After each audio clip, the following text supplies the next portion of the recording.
Hello guys, welcome to times channel. இன்றைக்கி நம்ம பார்க்க போகிறது பரீட்சையோடைய டிப்ஸ் அண்ட் ட்ரிக்ஸ் தான் நான் கொடுக்க போகிறேன். ஃபர்ஸ்ட் வந்து என்னென்ன ரொம்ப நம்பரில் என்னென்ன இருக்குது, அதை எப்படி எப்படிலாம் படித்தா எதோட மேட்ச் ஆகும் அப்படிங்கிறத நம்ம பார்த்துடலாம். ஸோ எல்லாருக்கிட்டையுமே மாடல் கொஷின் பேப்பர் இருக்குன்னு நினைக்கிறேன். அதை பேஸ் பண்ணி தான் இப்போ நான் சொல்லவும் போகிறேன். எல்லாருமே அதை மாடல் பேப்பரை வச்சு நீங்கள் வந்து பாருங்கள். அப்போ எந்த இடத்துல எதை படித்தா எதோட சேர்ந்து ஆன்சர் பண்ண முடியும் அப்படிங்கிறது உங்களுக்கு ஈஸியாக புரிஞ்சிடும். ஃபர்ஸ்ட் ரொம்ப நம்பர் பூர்த்தி செய்யவும். ஸோ இந்த பூர்த்தி செய்யவும் அப்படிங்கிறத பார்த்தோம் அப்படின்னா complete the word missing letters மாதிரி இருக்கும். அந்த மிஸ்ஸிங் லெட்டர்ஸ் என்ன அப்படிங்கிறத கண்டுபிடிச்சு அந்த வேர்டை கம்ப்ளீட் பண்ணி எழுதணும். ஸோ நான் வந்து ஒவ்வொரு மாடலோட ஆன்சர்ஸ் எழுதும்போது நான் சொல்லியிருப்பேன் என்னன்னா, கண்டிப்பாக அந்த வேர்டை அந்த லெட்டரை மட்டும் எழுதாதீங்க, அந்த வேர்டை ஃபுல்லாக எடுத்து பக்கத்தில் இருக்கக்கூடிய லைனில் எழுதுங்க அப்படின்னு நான் சொல்லியிருக்கேன். ஸோ இதில் வந்து ஒரு டோட்டலாக 16 வேர்ட்ஸ் இருக்குது. அது எல்லாமே உங்களுக்கு தெரிஞ்சிருக்குங்கிற சம் வேர்ட்ஸ் கொடுத்துருப்பாங்க. நம்ம பிக்சர்ஸில் படிக்கிறது, பிக்சர்ஸ் கொடுத்த கொஷின் ஆன்சர்ஸில் ஏதாவது உங்களுக்கு தெரிஞ்சிருக்கும் அப்படிங்கிற ஒரு கெஸ்ஸிங்கில் வேறு ஏதாவது லெட்டர்ஸ் கூட கொடுக்கலாம். அதனால் கொஞ்சம் தரவாக இருந்துக்கோங்க. அந்த வேர்ட்ஸ் எல்லாம் படிக்கும்போது என்ன யூஸ்ஃபுல் அப்படின்னு பார்த்தோம் அப்படின்னா, பின்னாடி வரக்கூடிய பிக்சர்ஸ் கொடுத்த ஆன்சர்ஸ் எழுதும்போது அதோட ஹிந்தி நேம் எழுதும்போது அந்த ஸ்பெல்லிங்ஸ் தெரியும். ட்ரான்ஸ்லேஷன் எழுதும்போதோ இல்லை ஒரு கொஷினுக்கு ஆன்சர் பண்ணும்போதோ அதுக்கெல்லாம் ஸ்பெல்லிங் வந்து கொஞ்சம் இதில் நம்ம பார்த்துக்கலாம். நமக்கு இது ஒரு கைடன்ஸ் மாதிரி கிடைக்கும். இப்போ கொஷின் ஆன்சர்ஸில் வந்து கியா அப்படின்னு வரும். கியானா என்னன்னா வாட். ஸோ இங்கே மிஸ்ஸிங் லெட்டர்ஸாக மட்டும் படிக்காமல் அதோட மீனிங்ஸும் சேர்த்து படிச்சுக்கோங்க. கவுன் அப்படிங்கிற ஒரு வேர்டு இருக்குது. கவுன்னா ஹூ. கொஸ்டின் ஆன்சர்ஸ் படிக்கும்போது அங்கே கவுன்னா என்ன ஹூ அப்படிங்கிறத யோசிச்சு எழுதணும் அப்படின்னு சொன்னால் அங்கேயும் ஆன்சர் பண்ண முடியும், இங்கேயும் ஆன்சர் பண்ண முடியும். ஸோ செகண்ட் ரோமன் நம்பர் படத்தை பார்த்து பெயர் எழுதவும். see the picture and write its name. Picture பார்த்து அதோட பேரை வந்து ஹிந்தியில் எழுதணும் அப்படின்னு சொல்கிறாங்க. நிறைய பிக்சர் நமக்கு தெரிஞ்ச பிக்சர்ஸ் தான் இருக்கும். நம்ம வந்து ஒரு கொஷின் ஆன்சர்ஸில் படிக்கிற பேரட் பிக்சராக இருக்கும், இல்லை கேமல், நம்ம வந்து மெமரி போயமில் கேமல் பற்றி படிப்போம், அது இருக்கும். அப்படி இல்லைன்னா நம்ம வெஜிடபிள்ஸ் பிக்சர்ஸ் கொடுத்துருப்பாங்க, சன்னு மூணு, இந்த மாதிரி காமனான பிக்சர்ஸ் தான் இங்கே உங்களுக்கு கொடுத்துருக்காங்க. அதனால் அதை கொஞ்சம் தரவு பண்ணிக்கோங்க. 2 பேஜஸ் பிக்சர்ஸ் இருக்குது. ஃபஸ்ட்டு பேஜ் பார்த்தீங்கன்னா எந்த ஒரு சிம்பிள்ஸ் இல்லாமல், இந்த சந்திரபிந்து, டாட்டு, ஹாஃப் லெட்டர்ஸ் இது எதுவுமே இல்லாமல் இருக்கிறது ஃபஸ்ட்டு பேஜ் பிக்சர்ஸ். அதே செகண்ட் பேஜில் பார்த்தீங்கன்னா இப்போ சொன்ன எல்லாமே இருக்கும். சந்திரபிந்து இருக்கும், டாட் வச்ச வேர்ட்ஸ் இருக்குது, ஹாஃப் லெட்டர்ஸ் இருக்குது, கீழே டாட் வச்சா என்ன மாதிரியான வேர்ட்ஸ் எப்படி யூஸ் பண்ணணும் அப்படிங்கிறது இருக்கும். இந்த மாதிரி இருக்க கிளஸ்டர் லெட்டர்ஸ் வேர்ட்ஸ் இருக்கும். ஸோ அதனால் அதுக்கும் இதுக்கு டிஃப்ரென்ஸ் பார்த்து வச்சுக்கோங்க. இப்போ சம் பிக்சர்ஸ் பார்க்கும்போது ஒரு பிக்சர் ஆனால் அதுக்கு 2 ஆன்சர்ஸ் இருக்கும். எக்ஸாம்பிளுக்கு வந்து இந்த லயன் பிக்சர் பார்த்தோம் அப்படின்னா லயனுக்கு வந்து ஷேரும் எழுதலாம், சின்ஹாவும் எழுதலாம். ஸோ இது 2த்துக்குமே ஆன்சர் ஒன்று தான். ஸோ அதனால் வந்து ஒரு சில கொஷின்ஸுக்கு வந்து ஒரு சில பிக்சர்ஸ்க்கு 2 ஆன்சர் இருக்கும். 2ல் எது உங்களுக்கு ஈஸியாக இருக்கோ அதை வந்து தரவு பண்ணி வச்சுக்கோங்க.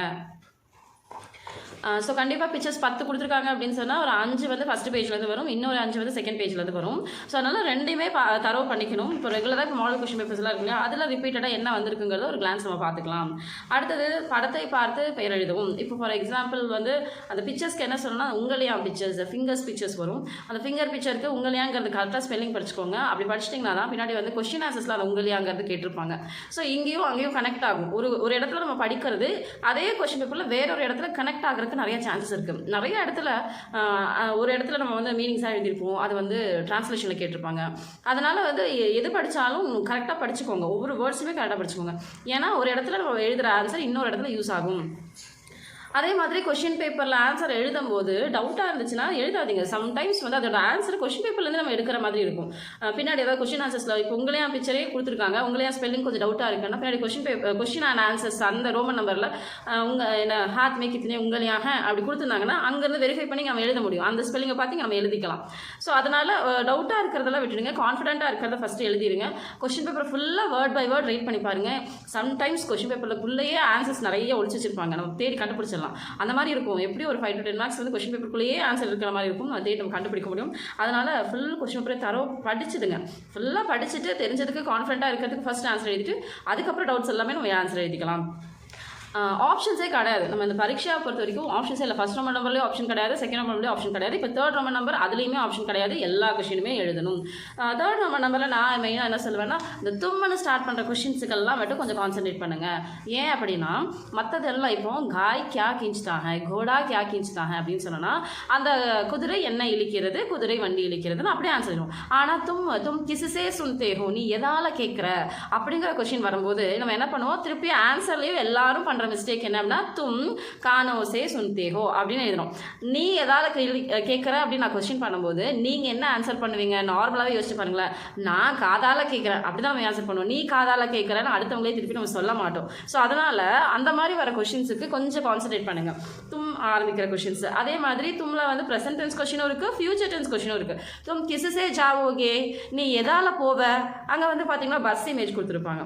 ம பஸ்ஸே ஜாவுங்கா இல்லை ஜாவுங்கின்னு வரணும். நான் பஸ்ஸில் போவேன் அப்படின்னு சொல்லணும். அப்போ அங்கே வந்து ஃப்யூச்சர் டென்ஸு. அப்போ இங்கே வந்து கீழே எழுதும்போது ஜாவுங்கா அப்படின்னு எழுதணும். தும்முன்னு கொடுத்துருக்காங்க, அந்த இடத்துல மையம் போடணும். ஸோ இந்த 2 விஷயங்கள் தும்முலையே வந்து 2 விஷயம் பார்க்கணும். ப்ரெசென்ட் டென்ஸ் சென்டென்ஸா ஃப்யூச்சர் டென்ஸ் சென்டென்ஸா அப்படின்னு பார்க்கணும். அதோட ஆன்சர் எப்படி எழுதணுங்கிறதையும் செக் பண்ணிக்கோங்க. ஸோ ஹிண்ட் நான் கொடுக்கணும் அப்படின்னா இந்த பிக்சர்ஸ் கொடுத்த கொஸ்டினில் கான்சன்ட்ரேஷன் இன் ஸ்டார்டிங் தும் கொஸ்டின்ஸ் தான். தும்மில் ஆரம்பிக்கிற கொஸ்டினுக்கு எப்படி ஆன்சர் பண்ணணும்னு கான்சன்ட்ரேட் பண்ணுங்கள். மற்றது எல்லாருமே கரெக்டாக எழுதுவீங்க. ஏன்னா மற்றது எதுவுமே நம்ம மாற்ற மாட்டோம். கொஸ்டினிங் வேர்டை எடுத்துட்டு ஆன்சரிங் வேர்டு அங்கே இன்புட்டாக போட்டு அப்படி ஃபுல் சென்டென்ஸ் நம்ம எழுதிடுவோம். இதுக்கு ஃபுல் சென்டென்ஸாக தான் எழுதணும். நீட்டாக அழகாக எழுதுங்க. நீட்னஸ் தான் எழுதுறதுக்கு 5 மார்க்ஸ் இருக்குது. ஸோ எல்லா கொஸ்டினும் நான் கரெக்டாக ஆன்சர் எழுதிட்டு நீட்டாக எழுதாம விட்டிங்கன்னா 5 மார்க்ஸ் ஃபுல்லாக கிடைக்காது. ஸோ அதனால் நீட்டாக அழகாக எழுதுங்க. அப்புறம் நம்ம வந்து ஒவ்வொரு மாடல் பேப்பர்லையும் சொல்லியிருப்போம். நம்ம ஒவ்வொரு மாடல் பேப்பரை வந்து எக்ஸ்பிளைன் பண்ணும்போது சொல்லியிருப்பேன், பென்சில் நாட் அலவுடு. எப்போவுமே பென்சிலை அலோவ் பண்ண மாட்டாங்க. பென்னில் எழுதுங்க. ப்ளூ பென்னாக இருக்கலாம், பிளாக் பென்னாக இருக்கலாம். அது 2ல் எதுவாக வேணா இருக்கலாம். அந்த பென்னு கூட ball point pen, stick pen, cartridge, இங்கு, எது வேணால் ஜெல் பென், எது வேணால் யூஸ் பண்ணலாம். ஆனால் பெனில் தான் எழுதணும். நான் வந்து 2nd ஸ்டாண்டர்ட் தான் நான் படிக்கிறேன், நான் 1st ஸ்டாண்டர்ட் தான் படிக்கிறேன். எங்கள் ஸ்கூல்லலாம் வந்து பென்சில் தான் நாங்கள் யூஸ் பண்ணுறோம்.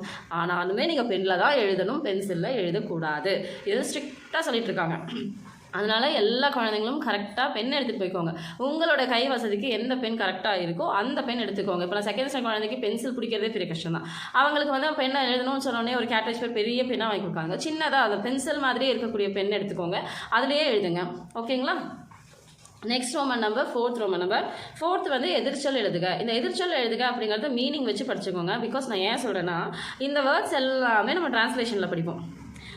லாஸ்ட் ரோமன் நம்பர் இருக்கு இல்லையா, ஹிந்தியில் எழுதணும், ஹிந்தியில் டிரான்ஸ்லேட் பண்ணணும் அப்படின்னு சொல்லும்போது காய் கா தூத் மீட்டா ஹோதா, பசுவின் பால் இனிப்பாக இருக்கிறது. காய் கா தூத் மீட்டா ஹோதாக. மீட்டா கடுவா, மீட்டானா ஸ்வீட்டு, இந்த ஆப்போசிட்டில் படிப்போம். கடுவானா பெட்டரு. ஸோ அங்கே மீட்டாங்கிறது இங்கே மீனிங்கோட படிச்சிட்டிங்கன்னா அங்கே இனிப்பு வரும்போது இங்கே மீட்டாங்கிற வேர்ட் ஞாபகம் வந்துடும். அதனால் அந்த ஆப்போசிட் படிக்கும்போது மெயினாக எதுக்கு யூஸ் ஆகும் இங்கே பரீட்சா எக்ஸாம்லன்னா அந்த லாஸ்ட் ரோமன் நம்பர் ஹிந்தி டிரான்ஸ்லேஷனுக்கு கண்டிப்பாக யூஸ் ஆகும். நிறைய இடத்துல இது வந்து ஹெல்ப் பண்ணும் நமக்கு. அடுத்தது 5th ரோமன் நம்பர் வந்து எழுத்துக்களில் எழுதுக. ரைட் த ஃபாலோயிங் நம்பர்ஸ் இந்த வேர்ட்ஸ், நம்பர் நேம்ஸ் தான். ஸோ 1 to 20 வரைக்கும் தான் இருக்குது, வேறு எதுவுமே கிடையாது. உங்களுக்கு ரொம்ப சிம்பிளாக 20 வரைக்கும் முடிச்சிட்டாங்க.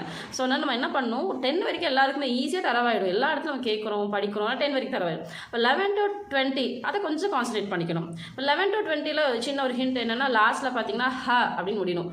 கியாரஹ், ரஹ்னே வச்சுக்கலாமே, ரஹுன்னு தான் முடியும். கியாரஹ், பாரஹ், தேரஹ், சௌதஹ் மட்டும்தான் ரா வரல, மற்றதுக்கெல்லாம் ரஹ் தான் வரும். 15, சோலஹும் டிஃப்ரென்ஸு, அது மட்டும் எங்கே டிஃப்ரெண்ட் இருக்கோ அதை மட்டும் பார்த்துக்கோங்க. 16, 17, 18, 18 வரைக்கும் ரஹ்னு தான் முடியணும். அப்போ 19, 20 என்னவோ அதை டிபெண்ட் பண்ணி தான் 19 வரும். ஸோ ஓகேங்களா, 20 என்னது 20. அப்போது 19 எப்படி வரணும், 18, 19, 20. ஸோ எங்கே டிஃப்ரென்ஸ் இருக்கோ அதை மட்டும் பார்த்துக்கோங்க. அந்த ஃபர்ஸ்ட் லெட்டர்லாம் பார்த்தீங்கன்னா மோரோவர் அந்த 1 2 3ல் என்ன படிக்கிறோமோ அதே லெட்டர்ஸ் தான் வரும். லெட்டர்ஸ் தான் சொல்கிறேன், அந்த மாத்திராவோட வரும் அப்படின்னு சொல்ல முடியாது. லெட்டர்ஸ் வந்து சேமாக இருக்கலாம். ஸோ ஞாபகம் வச்சுக்கோங்க, 11 to 18ல் லாஸ்ட் வந்து ரஹுன்னு தான் முடியணும். ஃபஸ்ட்டுனா என்னென்னு பார்த்துக்கோங்க, 11க்கு என்ன கொடுத்துருக்காங்க, 12க்கு என்ன கொடுத்துருக்காங்கன்னு செக் பண்ணிக்கோங்க. அடுத்தது 6th Roman number. 6th Roman number வந்து மீனிங் எழுதணும். மீனிங் எழுதும் போது தமிழில் எழுதலாம், இங்கிலீஷில் எழுதலாம் அப்படின்னு சொல்லிட்டாங்க. ஆனால் நம்ம என்ன பண்ணணும், மீனிங்ஸ் வந்து தமிழ்லையும் டிரான்ஸ்லேஷனை வந்து இங்கிலீஷ்லேயும் நம்ம எழுதுவோம். நார்மலாக வந்து எல்லா பரீட்சா குழந்தைங்களும் அப்படி தான் எழுதுறீங்க. ஆனால் என்ன பண்ணணும் அப்படின்னு சொல்லி பார்த்தீங்கன்னா, இங்கே என்ன லாங்குவேஜ் ஃபாலோ பண்ணுறீங்களோ அதே தான் டிரான்ஸ்லேஷனையும் ஃபாலோ பண்ணணும். டிரான்ஸ்லேஷன் நான் இங்கிலீஷில் தான் கான்ஃபிடென்ட்டாக எழுதுவேன் நீங்கள் நினச்சிங்கன்னா மீனிங்ஸையும் இங்கிலீஷில் எழுதுங்க. இல்லை நான் இதை மீனிங்ஸை இங்கிலீஷில் எழுதிக்கிட்டு டிரான்ஸ்லேஷனை நான் தமிழில் தான் எழுதுவேன், எனக்கு அதுதான் ஈஸி அப்படின்னு நினச்சிங்கன்னா இதையும் தமிழ் எழுதுங்க. ஸோ 2 இடத்துல நம்ம வந்து தமிழ் அதர் லாங்குவேஜ் யூஸ் பண்ணுவோம். அதாவது தமிழ் ஆர் இங்கிலீஷ் நம்ம யூஸ் பண்ணுவோம். அந்த இடத்துல ஒரு லாங்குவேஜ் தான் யூஸ் பண்ணுவோம். இதுக்கு ஒரு லாங்குவேஜ், அதுக்கு ஒரு லாங்குவேஜ் நம்ம யூஸ் பண்ணக்கூடாது. 2க்குமே ஒரே லாங்குவேஜ் தான் யூஸ் பண்ணணும். ஸோ இங்கே தமிழ்னா அங்கேயும் தமிழ், இங்கே இங்கிலீஷ்னா அங்கேயும் இங்கிலீஷ். ஓகேங்களா? Next 7th Roman number. 7th Roman number வந்து சரியான சொல்லை கொண்டு வாக்கியத்தை பூர்த்தி செய்யவும். Filling the blanks with correct word. இந்த 2 ஆப்ஷன் கொடுத்துருப்பாங்க. 2 ஆப்ஷனில் வந்து எது கரெக்டான வேர்டோ அதை வந்து இந்த டேஷில் ஃபில்அப் பண்ணணும். நம்ம நார்மலாக என்ன பண்ணுவோம், இதில் வந்து ஜஸ்ட் டிக் மட்டும் பண்ணி விட்டுருவோம். அந்த 2 ஆப்ஷனில் இதான் கரெக்ட் அப்படி ஒரு டிக் போட்டு விட்டுருவோம். அப்படி விடக்கூடாது. அங்கே ஃபில்லிங் த பிளாங்க்ஸ் அந்த டேஷ் கொடுத்துருக்காங்க இல்லையா, அந்த டேஷில் என்ன கரெக்ட் ஆன்சரோ அதை எடுத்து நீங்கள் எழுதணும். அது எழுதினா தான் மார்க், இல்லைன்னா மார்க் வராது. ஸோ அதனால் அதில் கொஞ்சம் கான்சன்ட்ரேட் பண்ணுங்க. எல்லாமே டிக் பண்ணிவிட்டு விட்டுடுறாங்க. ஸோ டிக் பண்ணிவிட்டு விட்டுறக்கூடாது. டிக் பண்ணிவிட்டு என்ன ஆன்சர் நீங்கள் கரெக்டாக நினைக்கிறீங்களோ அதை எடுத்து இந்த டேஷில் ஃபில்அப் பண்ணணும். ஸோ இதில் வந்துட்டு நிறைய ரூல்ஸ் சொல்லியிருப்பேன். 8 மாடல்ஸ் நான் வந்து ஆன்சர்ஸ் போட்டிருக்கும் போதே நிறைய ரூல்ஸு இதனால தான் இந்த ஆன்சர் வந்ததுங்கிற எக்ஸ்ப்ளனேஷன்ஸ் கொடுத்துருப்பேன். அதெல்லாம் கொஞ்சம் ரெஃபர் பண்ணிக்கோங்க. அடுத்தது ஏதாவது ஒரு பாடலை மனப்பாடமாக எழுதுக. இந்த பரீட்சையாலேயே ஆப்ஷன் கொடுத்துருக்க ஒரு ரோமன் நம்பர் எது அப்படின்னு சொன்னால் இந்த 8th ரோமன் நம்பர் மட்டும் தான். ஏன்னா 2 போயம் கொடுத்துருக்காங்க, 2ல் ஏதோ ஒன்று எழுதுங்க அப்படின்னு சொல்கிறாங்க. மற்ற எதுக்குமே ஆப்ஷன் கிடையாது. நல்லா ஞாபகம், வேறு எதுக்குமே ஆப்ஷன் கிடையாது. இந்த ஒரு விஷயத்துக்கு மட்டும்தான், இந்த மெமரி போயம்க்கு மட்டும்தான் ஆப்ஷன் இருக்குது. 2ல் ஏதாவது ஒன்று எழுதணும் அப்படின்னு சொல்லிட்டு. ஸோ நமக்கு 6 மெமரி போயம் இருக்குது. நான் ஃபர்ஸ்ட் 3 நல்லா தரவு பண்ணிக்கோங்க. அது ரொம்ப ஈஸியாக இருக்கும் படிக்கிறதுக்கும் சரி. அது ரிப்பீட்டட் வேர்ட்ஸ் நிறையா வரும். அதனால் ஃபர்ஸ்ட் 3 நல்லா தரவு பண்ணிக்கோங்க. அந்த 3லேருந்து ஒன்று கொடுப்பாங்க, செகண்ட் 3லேருந்து ஒன்று கொடுப்பாங்க. ஸோ ஃபர்ஸ்ட் 3 படித்தோன்னாவே நமக்கு ஒரு அந்த மெமரி போயமை நம்ம அட்டன் பண்ணிடலாம். சம்டைம்ஸ் நம்ம அன்லக்கியாக இருந்தோம் அப்படின்னா 2மே கஷ்டமாக இருக்கிறதாவும் கேட்கலாம். ஸோ அது எப்படி நமக்கு சொல்ல முடியாது. மோர் ஓவர் 95% நமக்கு வந்து ஃபர்ஸ்ட் 3லேருந்து ஒன்று, செகண்ட் 3லேருந்து ஒன்று தான் கேட்பாங்க. அடுத்தது 9th Roman number, match the following. Match the ஃபாலோவிங்க்கு நான் சொல்லியிருக்கேன். ஃபர்ஸ்ட் நீங்கள் நம்பர் போட்டு கண்டுபிடிச்சி வச்சுருங்க. இதுக்கு இதோட ஆன்சர், இதுக்கு இதோட ஆன்சர்னு கண்டுபிடிச்சிக்கோங்க. ஆனால் இந்த ரைட் சைடில் வந்து ஒரு டேஷ் கொடுத்துருப்பாங்க, லைனாக டேஷ் போட்டிருக்கும். அந்த டேஷில் எது கரெக்ட் ஆன்சரோ அந்த ஆன்சர், இப்போ ஃபஸ்ட்டு கொஸ்டினோட ஆன்சர் என்னவோ அதோட ஆன்சரை நேராக அந்த டேஷுக்கு நேராக எழுதணும். ஓகேங்களா? அந்த கொஸ்டினுக்கு நேராக எழுதணும். கொஸ்டினை திருப்பி எழுதணுமா மேம்? கொஸ்டினெல்லாம் திருப்பி எழுதவே வேண்டாம். அந்த கொஸ்டினுக்கு என்ன கரெக்ட் ஆன்சரோ அதை மட்டும் அந்த டேஷில் எழுதினா போதும். ஃபார் எக்ஸாம்பிள் யஹ் கிஸ்கின்னு ஃபஸ்ட்டு கொஸ்டின் இருக்குது. நமக்கு தெரியும் கிதாப் ஹேங்கிறதா ஆன்சர் நமக்கு தெரியும். அப்போ அந்த ஃபர்ஸ்ட் கொஸ்டினுக்கு நேராக இருக்கக்கூடிய டேஷில் கிதாப் ஹே அப்படின்னு எழுதணும். ஸோ அதே மாதிரி தான் செகண்ட் கொஸ்டினுக்கு வந்து எஃப் காந்தி ஜெயந்தின்னு கொடுத்துருக்காங்கன்னா நமக்கு தெரியும் கா ஜுலூஸ் அப்படிங்கிறது ஆன்சர். ஸோ மீனிங்ஸில் ஜுலூஸ் படிச்சிருக்கோம், ப்ரொசஷன். ஸோ இங்கே வந்து ப்ரொசஷன் எங்கே நடக்கும்னா காந்தி ஜெயந்திக்கு தான் நடக்கும். ஸோ இந்த கொஸ்டின் பார்த்தோன்னா மீனிங்ஸ்லேயும் வரும், மேட்ச் த ஃபாலோவிங்லேயும் வரும், இல்லாட்டி ட்ரான்ஸ்லேஷன்லேயுமே இந்த கொஸ்டின் வரும். ஸோ அதனால் அந்த ஜுலூஸுங்கிற விட மறந்துடாதீங்க. ஜுலூஸ்னா ப்ரொசஷன். ஓகேவா? ஸோ இப்போ நமக்கு தெரியும் காந்தி ஜெயந்திக்கா ஜுலூசி தான் கரெக்ட் ஆன்சர். நம்ம செகண்ட் மார்க் பண்ணியாச்சு. அப்போ வந்து என்ன பண்ணோம், செகண்ட் கொஸ்டினுக்கு நேராக இருக்கக்கூடிய டேஷில் செகண்டோட ஆன்சர் எதுவோ, கரெக்ட் ஆன்சர் என்னவோ அந்த இடத்துல அந்த செகண்டோட அந்த டேஷில் எழுதணும். ஓகேங்களா? நம்பர் மட்டும் போட்டுட்டு விட்டுறக்கூடாது, கரெக்ட் ஆன்சர் என்னவோ எடுத்து எழுதணும். அடுத்தது 10th Roman number. 10th Roman number filling the blanks. Filling the பிளாங்க்ஸ்னால் என்ன, நமக்கு தெரியும் ஒரு இடத்துல ஒரு வேர்டை வந்து மிஸ் பண்ணியிருப்பாங்க, அந்த வேர்டு என்னன்றதை நம்ம கண்டுபிடிச்சி எழுதணும் அப்படிங்கிறது தான். ஸோ இதுக்குமே வந்துட்டு 2-3 ரூல்ஸ் சொல்லியிருக்கேன். ப்ளூரல் ஃபார்மில் அந்த சென்டென்ஸ் இருந்துச்சுன்னா ஹை போட்டு முடிக்கணும், சிங்குலர் ஃபார்மில் இருந்தால் ஜஸ்ட் ஹை மட்டும் போடணும் அப்படின்னு நம்ம சொல்லியிருக்கோம். ஒரு சில இதெல்லாம் பார்த்தோம்னா அந்த பின்னாடி இருக்கக்கூடிய 20th ஃபர்ஸ்ட் லெசன்ஸ் பேஸ் பண்ணி வரும். பிரதான் மந்திரி ராஷ்டிர டேஷ் ஃபஹராத்தே ஹேன். பிரைம் மினிஸ்டர் வந்து நேஷனல் ஏதோ வந்து பறக்க விடுறாரு, झंडा, झंडाना फ्लैग, फ्लैग பறக்க விடுறாரு. பாரத் கே உத்தர் மே ஹிமாலயா டேஷ் है. இந்தியாவுடைய நார்த்தில் ஹிமாலயா டேஷ் இருக்குது. ஹிமாலயாங்கிறது மலை, மலை இருக்கிறது நம்ம எழுதணும். ஸோ அதனால் பஹாட் ஹே அப்படின்னு நம்ம எழுதுறோம். ஸோ நெக்ஸ்ட் ரோமன் நம்பர் என்ன அப்படின்னு பார்த்தோம்னா ரைட் ஆன்சர்ஸ் வந்து எழுதணும். கொஸ்டின் ஆன்சர்ஸ் நம்ம எழுதணும். ரொம்ப சிம்பிளான கொஸ்டின் ஆன்சர்ஸ் தான், ரொம்ப பெருசே கிடையாது. இதில் வந்து நம்ம நிறையா படிக்கிறது என்னவா இருக்குன்னா, அந்த விமலாவோட ஃப்ரெண்டு பேர் என்ன, விமலாவோட அக்கா பேர் என்ன, லீலாவோட ஃப்ரெண்டு பேர் என்ன, இது வந்து நம்ம படிக்கிற மாதிரி இருக்கும். அப்புறம் அந்த மகாபலிபுரமுடைய அந்த ஸ்டாச்சு ஆர்ட் எப்படி இருக்குது, அத்புத் ஒரு அனோக்கி, அந்த 2 வார்த்தை நம்ம படிக்கணும். மற்றபடி நம்ம ஈஸியாக அண்டர்ஸ்டாண்ட் பண்ணி எழுதலாம். நம்ம எதால் ஸ்மெல் பண்ணுறோம், நம்ம மூக்கால் ஸ்மெல் பண்ணுறோம், நம்ம கையில் எவ்வளோ ஃபிங்கர்ஸ் இருக்குது, 5 ஃபிங்கர்ஸ் இருக்குது, நமக்கு எவ்வளோ ஹேண்ட் இருக்குது, 2 கை இருக்குது அப்படின்னு சொல்கிறோம். இதை விட்டுட்டு மற்ற என்ன இருக்குது அந்த கொஸ்டின் ஆன்சர்ஸ்லாம் பார்க்கும்போது எஸ்ஆர் நாட் டைப் கொஸ்டின்ஸ்னு சொல்லலாம். எடுத்த உடனே ஒரு கொஸ்டினில் கியாங்கிற வேர்ட் கொடுத்துருந்தாங்கன்னா கண்டிப்பாக அது எஸ்ஆர் நோ டைப் கொஸ்டின் தான். ஸோ இதில் உங்களுக்கு 7 கொஸ்டின்ஸ் வந்து பரீட்சையால் வந்து எஸ்ஆர் நோ டைப் கொஸ்டின்ஸ் இருக்குது. டோட்டலாக 21 கொஸ்டின்ஸ் என்னவோ இருக்குது. அதில் 7 கொஸ்டின் வந்து எஸ்ஆர் நோ டைப் கொஸ்டின். கண்டிப்பாக அதில் 1 or 2 வந்து உங்களுக்கு அந்த 5 கொஸ்டின் கேட்குறாங்க. 5ல் 1 இல்லை 2 எஸ்ஆர் நோ டைப் கொஸ்டின் கண்டிப்பாக வந்துடும். கியா மகாதேவி ஏக்கு கவயித்ரி ஹே, எடுத்தோடனே கியா வருது. கியா எடுத்தோடனே ஃபர்ஸ்ட் வேர்டாக வந்துச்சுன்னா ஹிந்தியை பொறுத்த வரைக்கும் அது yes or no type question. Yes இல்லைனா நோ தான் எழுதணும். அப்போ ஹா இல்லை நஹி. ஹா நஹி நம்ம எங்கேயோ படிச்சிருக்கோம், ஆப்போசிட்டில் படிச்சிருக்கோம். ஹா அப்படின்னா எஸ், ஆப்போசிட்க்கு நஹின்னு. ஸோ இப்போ இங்கே அதுவும் இங்கே கனெக்ட் ஆகுதா. ஸோ ஒரு இடத்துல படிக்கிறது அந்த ஸ்பெல்லிங் இன்னொரு இடத்துல நமக்கு கனெக்ட் ஆகும். ஓகேங்களா? அப்போ ஹா மகாதேவி ஏக்கு கவயித்ரி ஹே, yes Mahadevi is one of the poetess அப்படின்னு சொல்லி எழுத போகிறோம் நம்ம, அவ்வளோதான். ஸோ அதனால் எஸ்ஆர் நாட் டைப் கொஷின்ஸ் வந்து ஒரு 7 வரும். மிச்சம் இருக்கிறதெல்லாம் அதில் பார்த்தீங்கன்னா ஒரு சிம்பிளான கொஷின்ஸ், நம்ம கையில் எவ்வளோ ஃபிங்கர்ஸ் இருக்குது, நமக்கு எவ்வளோ கை இருக்குது அப்படிங்கிற மாதிரியான ஈஸியான கொஷின்ஸ் வரும். கொஞ்சம் அந்த லாஸ்ட் ஒரு 5 கொஷின்ஸ் தான் உங்களுக்கு லெசன் பேஸ்டு. பாரத் காந்திஜி கஹா பைதா ஹுயே, காந்திஜி எங்கே பிறந்தாரு, பாரத்மே, அது கண்டிப்பாக அந்த ஆன்சர் தான் எழுதி ஆகணும், வேறு ஆன்சர் கிடையாது. அதே மாதிரி தான் மகாபலிபுரம் கி மூர்த்தி கலா கைசே ஹே, அத்புத் और अनोखी, காந்திஜி கா காந்திஜி கப்பு பைதா ஹுயே, எப்போ பிறந்தாரு, October 2, 1869 பிறந்திருக்காரு. ஸோ இந்த மாதிரி நம்ம ஆன்சர் பண்ணோம். அடுத்தது அது next Roman number 12th Roman number. Sorry ஃபஸ்ட்டில் அந்த 11th வந்து என்ன பண்ணணும் அப்படின்னா ஃபுல் ஆன்சர் எழுதணும், பர்டிகுலர் ஆன்சர் மட்டும் எழுதக்கூடாது. இடம் கன்ஜஸ்டடாக இருக்கும்னு நினச்சிங்கன்னா கொஞ்சம் ஹேண்ட் ரைட்டிங்கை சின்னது பண்ணி அங்கே ஃபுல்லாக எழுதுங்க. ஏன்னா உங்களுக்கு அவ்வளோதான் இடம் கொடுப்பாங்க, எக்ஸ்ட்ரா இடம் கிடைக்கவே கிடைக்காது. ஸோ வேறு இடத்துல நீங்கள் எழுத முடியாது, மேலே பாதி கீழே பாதிலாம் எழுத முடியாது. ஸோ நீங்கள் பார்த்துக்கோங்க, உங்களோட ஹேண்ட் ரைட்டிங் வந்து ரொம்ப பெருசாக இருக்குன்னா கொஞ்சம் சின்னது பண்ணி அதுக்குள்ளே எழுதுங்க. அடுத்தது 12th ரோமன் நம்பர் தமிழ் அல்லது ஆங்கிலத்தில் மொழிபெயர்க்கும். டிரான்ஸ்லேட் இன்டூ தமிழ் ஆர் இங்கிலீஷ்லையோ தமிழ்லையோ நம்ம டிரான்ஸ்லேட் பண்ணணும். ஸோ நம்ம முன்னாடியே சொன்ன மீனிங்ஸ் என்ன லாங்குவேஜ் ஃபாலோ பண்ணீங்களோ அதே தான் டிரான்ஸ்லேஷனையும் ஃபாலோ பண்ணணும். சரிங்களா? ஸோ இது ஃபியூச்சர் டென்ஸில் இருக்கா, ப்ரெசென்ட் டென்ஸில் இருக்கா, பாஸ்ட் டென்ஸில் இருக்கான்னு ஃபஸ்ட்டு ஐடென்டிஃபை பண்ணிவிட்டு அதுக்கு தகுந்த மாதிரி டிரான்ஸ்லேட் பண்ணுங்கள். ஸோ மெமரைஸ் பண்ணியிருந்தீங்க அப்படின்னா இந்த மாதிரி கான்செப்ட் தெரியாது. ஸோ மெமரைஸ் பண்ண முடியல என்னால் அப்படின்னு நினைக்கிறீங்க அப்படின்னா கண்டிப்பாக அது என்ன டென்ஸ், இப்போ பிவுங்கா வந்துச்சுன்னா நம்ம நார்மலாக சொல்லிடலாம் ஊங்கா வருது ஃபியூச்சர் டென்ஸ் அப்படின்னு சொல்லிட்டு. அப்போது மை தூத் பிவுங்கா அப்படின்னு ஒரு கொஸ்டின் கொடுத்துருக்காங்க அப்படின்னா ஐ ட்ரிங்க் மில்க். ஓகே, ட்ரிங்க்குங்கிறது சிம்பிள் ப்ரெசென்ட் டென்ஸ் ஆகிடும். இங்கே ஃபியூச்சர் டென்ஸ் வரணும், அப்போ ஷால் போடணும் இல்லையா? இங்கிலீஷில் ஃபியூச்சர் டென்ஸ்னால் ஷால் போடணும். ஐ ஷால் ட்ரிங்க் மில்க் அப்படின்றத எழுதணும். இதே தமிழாக இருந்தால் குடிப்பேன், குடிக்கிறேன் அப்படின்னா ப்ரெசென்ட் டென்ஸ், குடித்தேன் அப்படின்னா பாஸ்ட் டென்ஸ், குடித்தேன் அப்படின்னா பாஸ்ட் டென்ஸ், குடிக்கிறேன் ப்ரெசென்ட் டென்ஸ், குடிப்பேன் அப்படின்னா ஃபியூச்சர் டென்ஸ். அப்போ நான் பால் குடிப்பேன் அப்படின்னு எழுதணும். இது வந்து ஃபியூச்சர் டென்ஸுக்கு. ஸோ இதே ப்ரெசென்ட் டென்ஸாக இருந்ததுன்னா இப்போ நதி சமுத்திர கி ஓர் பஹத்தி ஹை, ஸோ இந்த நதி சமுத்திர கி ஓர் பஹத்தி ஹை சூஸ் த பெஸ்ட் ஆன்சர்ல இந்த கொஸ்டின் வந்திருக்கு, மேட்சில் ஃபாலோயிங்லேயும் வந்திருக்கு, இப்போ டிரான்ஸ்லேஷன்லையுமே வருது. ஸோ அந்த பஹத்தினா ஃப்ளோ ஞாபகம் வச்சுக்கோங்க. கி ஓர் அப்படின்னா டுவர்ட்ஸ், அதை நோக்கி பாய்கிறது.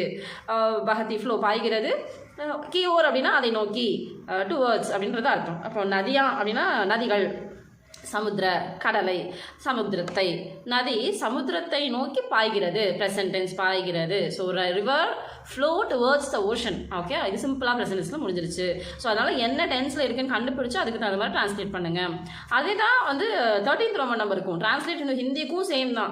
என்ன டென்ஸில் இருக்குன்னு பார்த்தா போடணும். அது ஆர்டர் இன்ஃபர்மேஷனில் இருக்கா இல்லை டென்ஸில் ஏதாவது இருக்கா. சம்டைம்ஸ் வந்து நீங்கள் சூடான பால் குடியுங்கள், அப்போ நம்ம அப்பா கிட்டேயோ அம்மா கிட்டேயோ ரெக்வஸ்ட் பண்ணணும், நீங்கள் சூடான பால் குடிங்கம்மா அப்படின்னு அவங்க கிட்ட ஒரு ரெக்வஸ்ட் அண்ட் ஆர்டர் கொடுக்குறோம். ரெக்வஸ்ட் வித் ஆர்டரோட கொடுக்குறோம் நம்ம. அப்போ ஆப் கரம் தூத் பிஜிஏனா ஆர்டரிங் வேர்ட்ஸில் பெரியவங்களுக்கு நம்ம பெரியவங்களை ஆர்டர் பண்ணும்போது ரெஸ்பெக்டிவாக சொல்லுங்கிறதுக்காக பிஜிஏன்னு நம்ம எழுதுவோம். ஸோ அதனால் அது என்ன டென்ஸில் இருக்குன்னு பார்த்து செக் பண்ணி எழுதுங்க. ஸோ இந்த ஹிண்ட் எல்லாமே உங்களுக்கு புரிஞ்சிருக்கும்னு நினைக்கிறேன். இல்லை இது இல்லாமல் உங்களுக்கு ஏதாவது டவுட்ஸ் இருந்ததுன்னா கண்டிப்பாக கமெண்ட் பாக்ஸில் சொல்லுங்கள், அதுக்கும் நான் வந்து எக்ஸ்ப்ளனேஷன் கொடுக்குறேன் உங்களுக்கு. ஸோ இந்த லாஸ்ட் ரோமன் நம்பர் அதாவது 11, 12, 13 இந்த 3 ரோமன் நம்பருக்குமே ஸ்ட்ரைட்டாக உங்களுக்கு லைன்ஸ் கொடுத்துருப்பாங்க. அந்த லைன்ஸ்குள்ளேயே தான் நீங்கள் எழுதணும். எக்ஸ்ட்ரா பேப்பர்ஸோ இல்லை எக்ஸ்ட்ரா இடமும் கிடையாது. அதனால் அதுக்குள்ளேயே எழுதுங்க, நீட்டாக எழுதுங்க. நான் முதல்ல சொல்லிட்டு இருக்க மாதிரி பெனில் தான் எழுதணும், பென்சிலில் எழுதக்கூடாது. அண்ட் எக்ஸாம் நேம், உங்களோட நேம், எக்ஸாம் மாணவர் பெயர் கொடுத்துருக்கணும், கண்டிப்பாக எழுதியிருக்கணும். அண்ட் நீங்கள் எந்த சென்டர், தேர்வு மையம் என்ன அப்படிங்கிறது கரெக்டாக எழுதுங்க. எக்ஸாம் ரோல் நம்பரை கரெக்டாக எழுதுங்க. எக்ஸாம் ரோல் நம்பரில் ஓவர் ரைட் பண்ணாதீங்க, தப்பாக எழுதி திருப்பி அதை ஸ்ட்ரைக் அவுட் பண்ணி திருப்பி அது மேலே ஓவர் ரைட் பண்ணாதீங்க. அப்புறம் உங்களோட சிக்னேச்சர் நான் சொல்லியிருக்கேன், ரொம்ப சின்ன குழந்தைங்க சிக்னேச்சர் போட தெரியல அப்படின்னா உங்கள் பேரை ஃபஸ்ட் லெட்டர் தவிர மற்ற எல்லாத்தையும் நார்மல் ஸ்மால் லெட்டர்ஸில் உங்கள் பேரை எப்பவும் எழுதுகிற மாதிரி எழுதிட்டு வந்துடுங்க. எக்ஸாம் ஹாலில் வந்து கண்டிப்பாக உங்ககிட்ட ஒரு சிக்னேச்சர் வாங்குவாங்க, நீங்கள் ப்ரெசென்ட்டாக ஆப்சென்ட்டாக அப்படின்னு செக் பண்ணுறதுக்காக ஒரு சிக்னேச்சர் வாங்குவாங்க. ஸோ அதை மறக்காமல் போட்டுட்டு வந்துடுங்க. ஓகேவா? All the best. எல்லாருமே நல்லா எக்ஸாம் எழுதுங்க. ஸோ இந்த தடவை எல்லாருமே 100 out of 100 தான் ஸ்கோர் பண்ணோம் அப்படிங்கிறத என்னோட ப்ரேயராக இருக்கும். இதுக்கு மேலே இந்த பரீட்சையில் உங்களுக்கு என்ன டவுட்ஸ் இருந்தாலுமே கண்டிப்பாக கமெண்ட் பாக்ஸில் சொல்லுங்கள், நான் உங்களுக்கு எக்ஸ்ப்ளனேஷன் கொடுக்குறேன். தேங்க்யூ ஃபார் வாட்சிங் U Times channel learn Hindi through Tamil. Tata bye bye, see you.